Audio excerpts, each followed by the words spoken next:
ഇനി മറ്റൊരു ലെവലിലേക്ക് വരുന്നതാണ് ഡിജിറ്റൽ ട്വിൻ, അതായത് ഫിസിക്കലി ഡെഡ് ഡിജിറ്റലി അലൈവ് എന്ന് പറയുന്ന ഒരു കൺസെപ്റ്റ്. അപ്പോൾ അത് നമ്മുടെ ഭയങ്കര ഇൻട്രസ്റ്റിംഗ് ഫാക്ടറാണ്.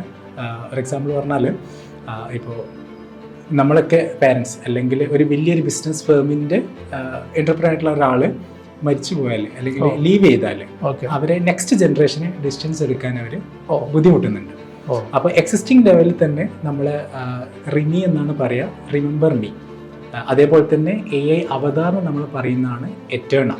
അപ്പോൾ നമ്മൾ ലിവിങ് ആ ടൈമിൽ തന്നെ റിമി എന്ന് പറയുന്ന നമ്മുടെ application personal secretary assistant app use ചെയ്യാം.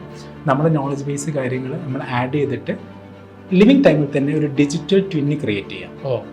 വൺസ് നമ്മൾ ലീവ് ചെയ്താലോ മറ്റോ ചെയ്താൽ ഈ ഡിജിറ്റൽ ട്വിന്ന് നേരെ അവതാറിക് ലെവലിലേക്ക് മാറി എറ്റേണയായിട്ട് വരും. ഈ എറ്റേണയായിട്ട് നെക്സ്റ്റ് ജനറേഷനോട് സംസാരിക്കാം, ഡിസിഷൻസ് എടുക്കാം. അപ്പോൾ അത് ഭയങ്കര ബ്രേക്ക് ത്രൂ ആയിട്ട് തന്നെ നമുക്ക് പ്രൊസീഡ് ചെയ്ത് പോകാനും പറ്റും.